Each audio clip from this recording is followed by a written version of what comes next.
Hi ಎಲ್ರಿಗೂ ನಮಸ್ಕಾರ. ನಮ್ಮ ಅಡಿಗೆ ಸ್ಟೋರೀಸ್ಗೆ ಸ್ವಾಗತ.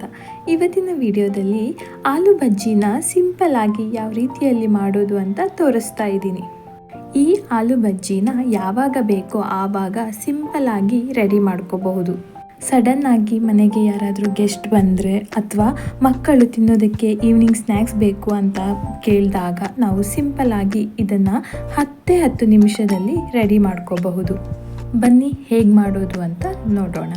ಮೊದಲಿಗೆ ನಾನಿಲ್ಲಿ ಒಂದು ಪಾತ್ರೆ ತಗೊಂಡಿದ್ದೀನಿ. ಅದಕ್ಕೆ 1 ಬೌಲ್ ಆಗುವಷ್ಟು ಕಡಲೆ ಹಿಟ್ಟನ್ನು ಹಾಕ್ಕೊಳ್ತಾ ಇದ್ದೀನಿ. ನಂತರ 2 ಸ್ಪೂನ್ ಆಗುವಷ್ಟು ಅಕ್ಕಿ ಹಿಟ್ಟನ್ನ ಹಾಕ್ಕೊಳ್ತಾ ಇದ್ದೀನಿ. ನಂತರ 1 ಸ್ಪೂನ್ ಜೀರಿಗೆ, 1/4 ಸ್ಪೂನ್ ಅರಿಶಿನ ಪುಡಿ, 1 ಸ್ಪೂನ್ ಖಾರದ ಪುಡಿ, ಹಾಗೆ ರುಚಿಗೆ ತಕ್ಕಷ್ಟು ಉಪ್ಪು, ಹಾಗೆ 1/4 ಸ್ಪೂನ್ ಆಗುವಷ್ಟು ಶುಂಠಿ ಬೆಳ್ಳುಳ್ಳಿ ಪೇಸ್ಟ್, ಇದೆಲ್ಲವನ್ನು ಹಾಕ್ಕೊಂಡು ಚೆನ್ನಾಗಿ ಮಿಕ್ಸ್ ಮಾಡ್ಕೋಬೇಕು.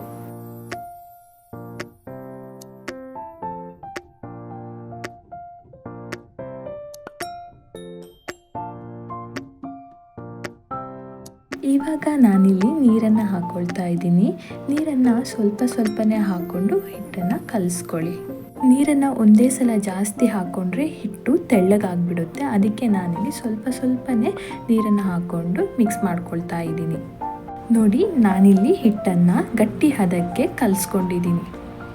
ತೀರಾ ತೆಳ್ಳಗೆ ಕಲಿಸ್ಕೊಂಡ್ರೆ ಹಿಟ್ಟು ಆಲೂಗಡ್ಡೆಗೆ ಚೆನ್ನಾಗಿ ಹಿಡ್ಕೊಳ್ಳಲ್ಲ. ಅದಕ್ಕೆ ನಾನು ಗಟ್ಟಿ ಹದಕ್ಕೆ ಕಲಿಸ್ಕೊಂಡಿದ್ದೀನಿ. ಕೈಯಲ್ಲಿ ತೆಗೆದಾಗ ಕೈಗೆ ಹಿಟ್ಟು ಅಂಟ್ಕೋಬಾರ್ದು. ನಾನಿಲ್ಲಿ 2 ಆಲೂಗಡ್ಡೆನ ವಾಶ್ ಮಾಡಿ ಸಿಪ್ಪೆ ತೆಗೆದು ಸ್ಲೈಸ್ ಮಾಡಿ ನೀರಿನಲ್ಲಿ ಹಾಕಿ ಇಟ್ಕೊಂಡಿದ್ದೀನಿ. ಇದನ್ನು ಇವಾಗ ಬೇರೆ ಒಂದು ಪಾತ್ರಕ್ಕೆ ಹಾಕ್ತಾ ಇದ್ದೀನಿ.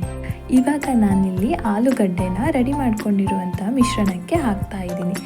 ಆಲೂಗಡ್ಡೆನ ರೆಡಿ ಮಾಡಿದ ಮಿಶ್ರಣಕ್ಕೆ ಹಾಕಿದ ನಂತರ ಚೆನ್ನಾಗಿ ಮಿಕ್ಸ್ ಮಾಡಿ 5 ರಿಂದ 10 ನಿಮಿಷ ಸೈಡಲ್ಲಿಡಿ.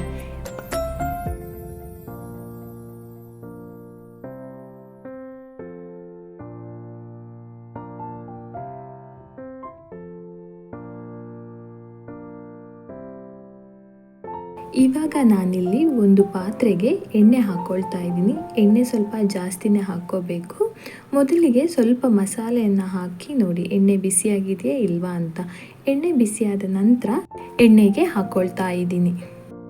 ಇದನ್ನು ಕಡಿಮೆ ಉರಿಯಲ್ಲೇ ಇಟ್ಕೊಂಡು ಚೆನ್ನಾಗಿ ಬೇಯಿಸ್ಕೋಬೇಕಾಗತ್ತೆ. ಯಾಕೆ ಅಂದರೆ ಹೈ ಫ್ಲೇಮಲ್ಲಿ ಇಟ್ಕೊಂಡ್ರೆ ಮೇಲೆ ಮಾತ್ರ ಗೋಲ್ಡನ್ ಕಲರಲ್ಲಿ ಬಂದು ಮತ್ತು ಒಳಗಡೆ ಚೆನ್ನಾಗಿ ಬೆಂದಿರೋದಿಲ್ಲ.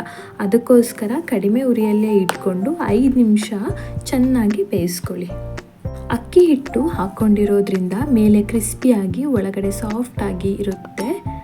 ನಾನಿಲ್ಲಿ ಸೋಡಾ ಪುಡಿಯನ್ನು ಉಪಯೋಗಿಸ್ಕೊಳ್ತಾ ಇಲ್ಲ.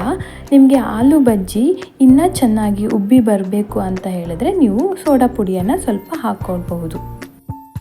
ಈಗ ರುಚಿಯಾದ ಆಲೂ ಬಜ್ಜಿ ರೆಡಿಯಾಗಿದೆ.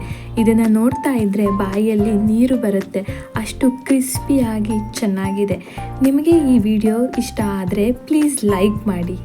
ನೀವು ಕೂಡ ಕ್ರಿಸ್ಪಿಯಾದ ಆಲೂ ಬಜ್ಜಿನ ಮನೆಯಲ್ಲೇ ಒಮ್ಮೆ ಟ್ರೈ ಮಾಡಿ ರುಚಿ ಹೇಗಿದೆ ಅಂತ ನನಗೆ ಕಮೆಂಟ್ ಮೂಲಕ ತಿಳಿಸಿ. ಹೀಗೆ ಇನ್ನಷ್ಟು ಸಿಂಪಲ್ ಹಾಗೂ ರುಚಿಕರವಾದ ಅಡುಗೆ ವಿಡಿಯೋಸ್ಗೆ ನಮ್ಮ ಅಡಿಗೆ ಸ್ಟೋರೀಸ್ಗೆ ಸಬ್ಸ್ಕ್ರೈಬ್ ಮಾಡಿ ಅಂತ ಹೇಳ್ತಾ ಇವತ್ತಿನ ವಿಡಿಯೋನ ಮುಗಿಸ್ತಾ ಇದ್ದೀನಿ. ಮತ್ತು ಮುಂದಿನ ವಿಡಿಯೋದಲ್ಲಿ ಸಿಗೋಣ. ಧನ್ಯವಾದಗಳು.